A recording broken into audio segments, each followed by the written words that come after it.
Hello, my name is Odie Hawkins. I'm a writer. And I've decided to do something unusual this month, from the first day of the new year, 2020. I decided to introduce myself to some people who may not know who I am as an author. There are people out there who do know who I am, but I'm mainly interested in those who may not know who I am. And I don't want to be egotistical about it, but after 30-some books and being named the underground master by my friends who were saying things like, well, wait a minute, man, you got 30-some books, how come all of America doesn't know anything about you? Well, it just doesn't happen like that. But I decided to take their advice, and at the age of 82, and still counting, I thought it'd be a good idea to introduce a new tier of readers to the works that I have out.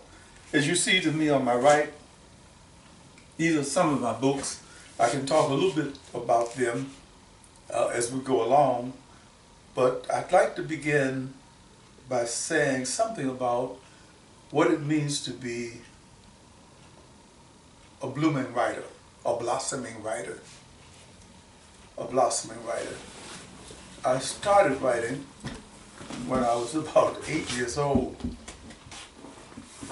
and I was trying to make stories out of the tales that my uncles, I had 4 of them, used to tell when we lived in this basement on the west side of Chicago, 1150 West Washburn, owned by my auntie. Who were the uncles? What were their names? Your uncles, what were their names?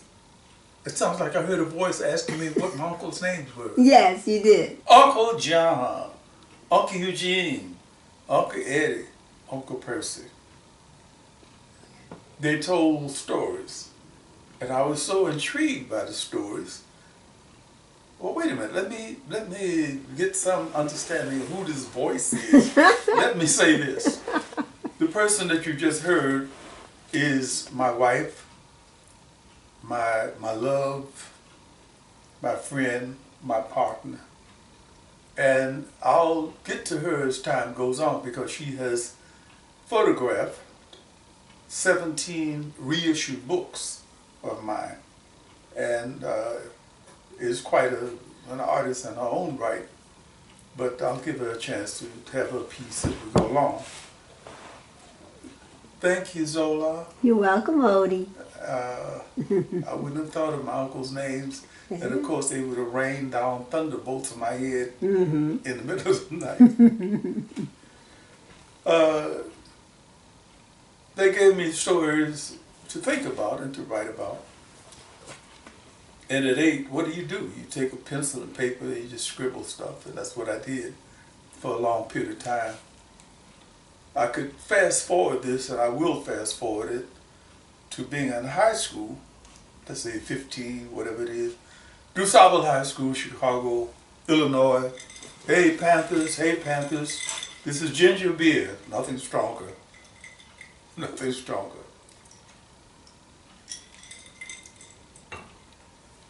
And I had the incredible fortune, good fortune, of being at DuSable when a woman named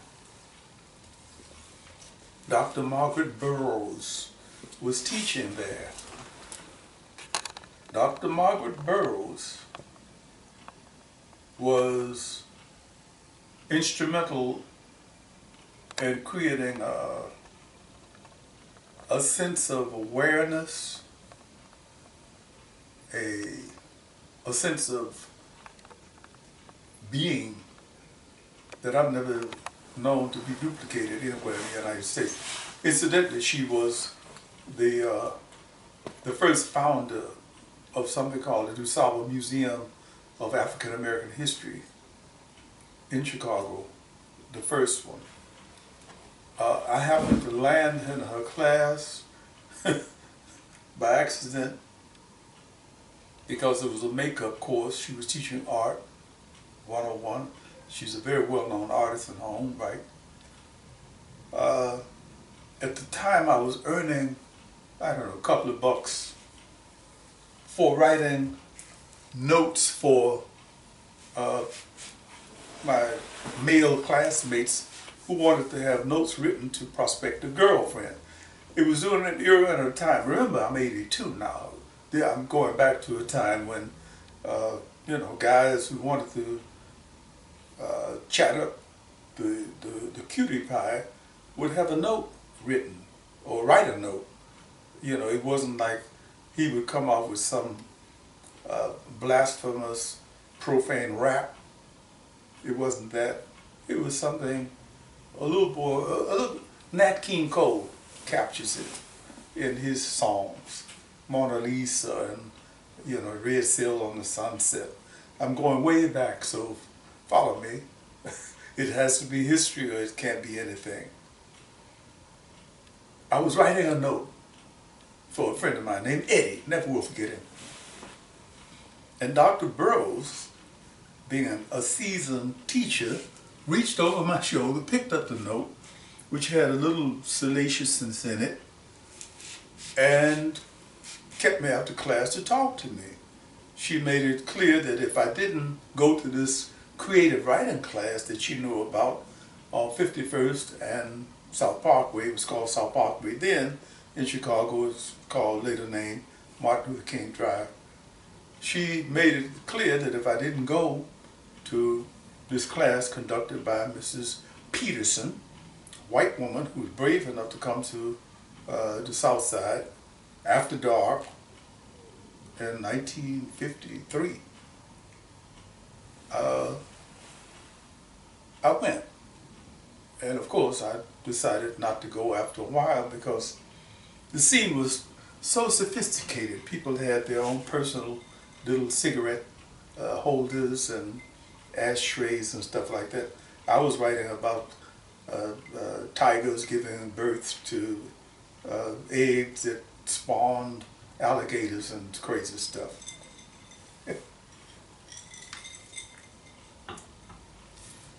Anyway, that was the beginning at 15. And I could fast forward it, but I won't do that too fast. I'll be going back and forth as we continue this introduction to my works. We're going to take all of January to do this, so I'm doing it at a leisurely pace. I don't want anyone to feel that they have to start the new year racing around and feeling anxious or compelled to do anything other than to bear me out. This is going to take the month of January. This is the very beginning. Dr. Margaret Burroughs. This is the lady who saved my life. I know that my cell was being cleaned out for me because that's what we did at that time.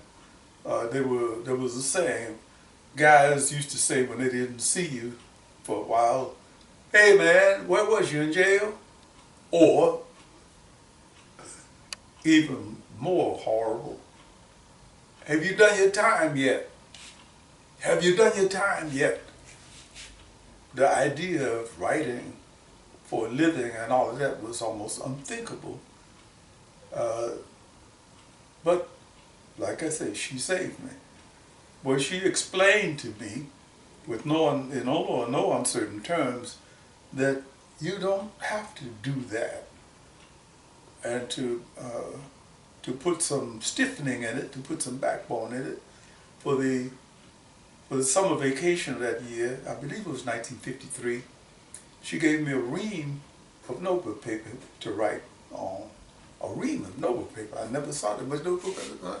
I was scribbling on the backs of newspaper bags and all kinds of paper bags and stuff. So that summer, the summer of 1953, I wrote my first novel. It was about people going to a dance hall we used to go to in Chicago on 47th Street called the Peps.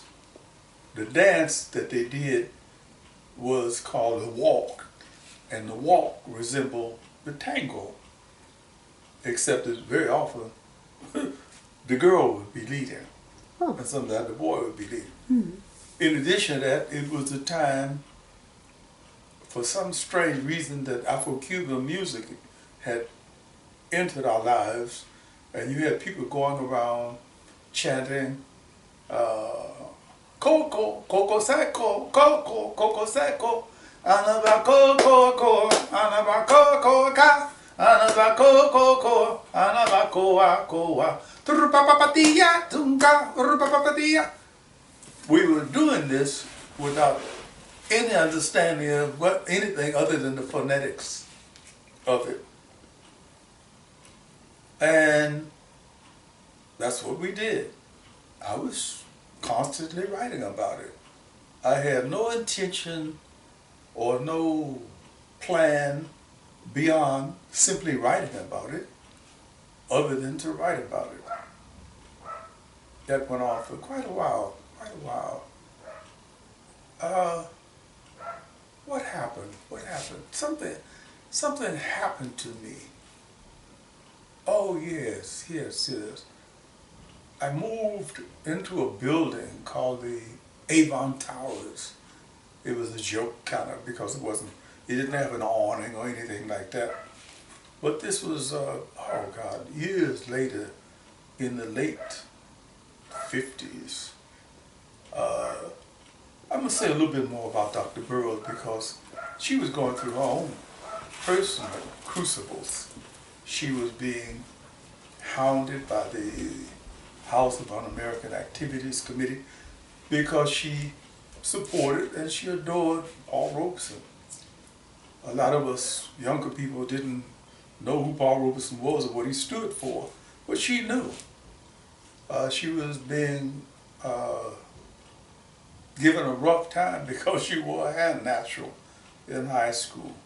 They thought some black teachers, some African American teachers, then called Negroes,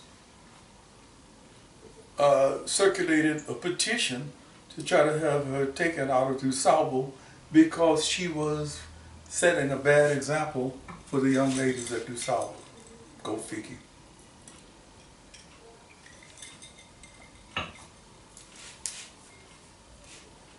After high school, I'm still writing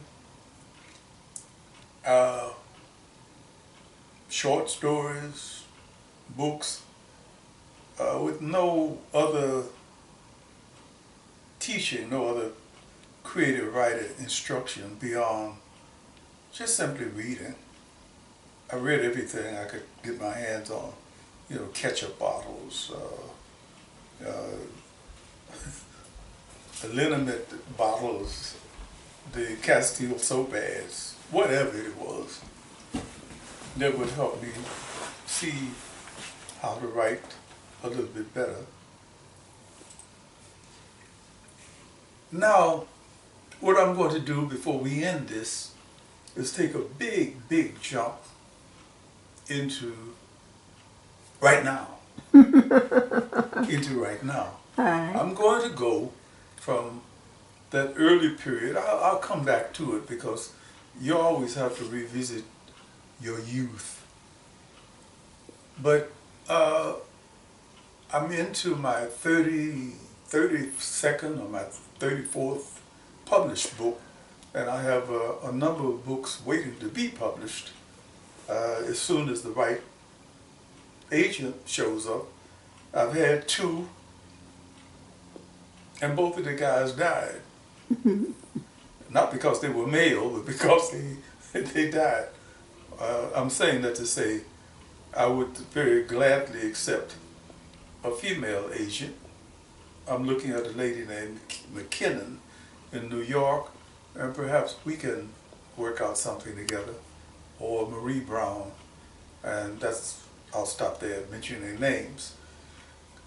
Coming right up to now, I'd like to say that my most recent book is called Urban Nomads, and I've been blessed and fortunate enough to have met an incredible woman, the love of my life, that is to say, the woman I love, who is also a talented photographer. I want to bring her into the scene at this time to talk a little bit about my most recently published book. It will be on in bookstores in this coming week. Urban Nomads was a very hard book to write in a lot of ways because it deals with people who've been forced to live in the streets, and it is not an easy thing to do. But before I get into that, let me invite Zola Salena-Hawkins. Hello, Odie Hawkins. Hello, how are you? Over there in the corner there. Oh, you got company. I have company. I love the outfit. It looks like. The yin and yang. Oh, okay. Let's just leave it go at that. What do you got? Oh, this is the manuscript. Okay, for those who will be buying the book, I'm going to give you a little preview of what's in the book concerning the photographs. These are photographs that accompany the narrative in the book. Zola. They want you to get the ones out of, I think. Oh, okay. Oh, yeah. This is her cover. This is your cover. That is our cover. This is your cover. It is my cover for Urban Nomads. She's so modest. She's so modest. I thought it was absolutely perfect. You get a yang of it. I thought it was absolutely perfect for what the book is about. As you can see, you have tents in front of a modern high-rise building, and we're seeing this kind of disparity and inequality all over the world, actually. But we live in Los Angeles, and here's what it looks like in Los Angeles. The book itself is composed of 4 or 5 short stories, and I won't try to get into them now. What I'd like to do is chat with Zola a little bit about what it was like to think out the kind of photographs you felt the manuscript itself needed. I'm flattering myself by saying the manuscript needed certain things, and you were the only one who could supply it. Well, part of it is that I like people, I like environments and colors, and I think since early 2000 I've been taking pictures, and... Okay, you say taking pictures. Okay, taking photos. Yeah, taking photos. I noticed that's one of the things that makes you, I think, a little bit different from a lot of egotistical photographers. Those are the people who run around with cameras around their throats who never take a photograph. You say taking pictures, and I get the feeling that you're talking about something you see in your mind. Most definitely. What happens is I come across a scene and I've got to capture this moment in time. Okay, and for whatever reason, sometimes it's the colors, sometimes it's the faces of the individuals, sometimes it's the interaction of the people, sometimes it's the scheme of the lone person in the midst of so much, overburdened, one might say, by one's environment.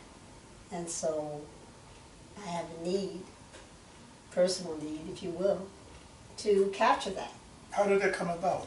I'm not interviewing you. I know this is supposed to be it, but I've been curious. This is the first time I've actually had a chance to talk to you about this, because when you aim your camera, I don't have a very definite idea of what it is or what the reason is that you're photographing that rather than that.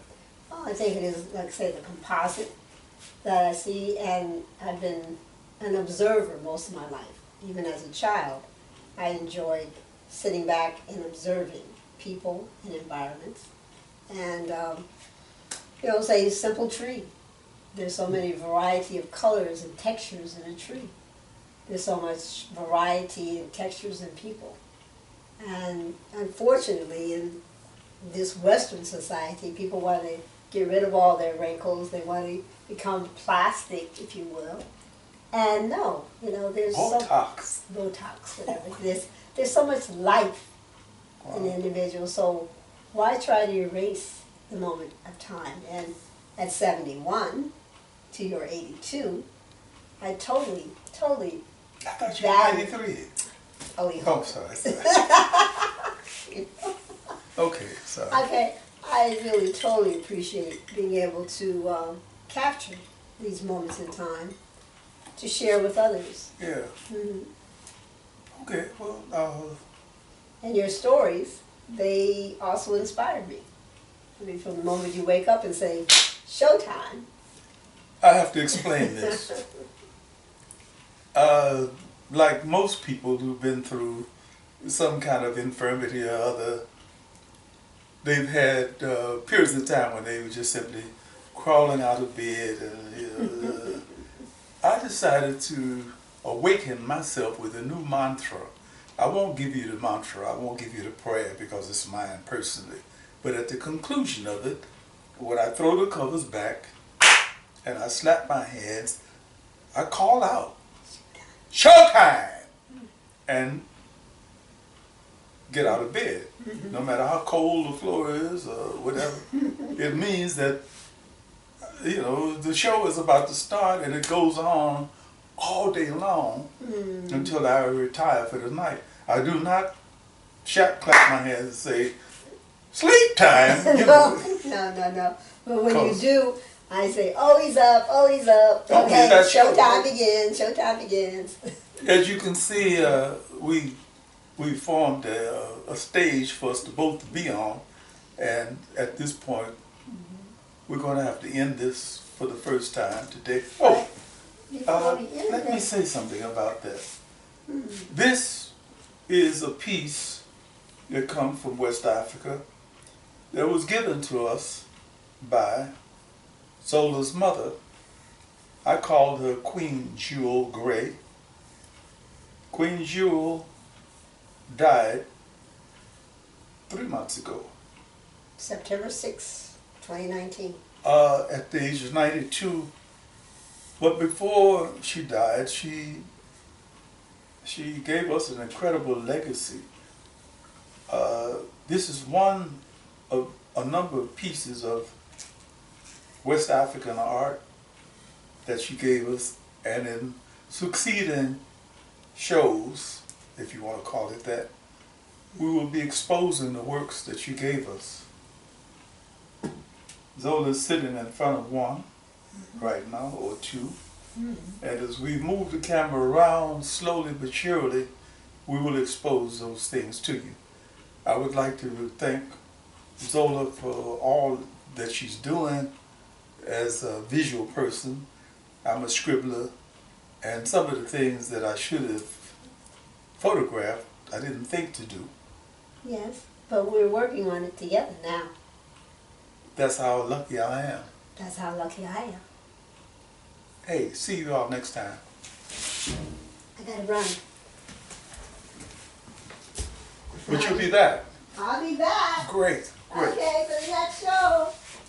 All right? See you next time. See you next time. Ginger beer. Great for you.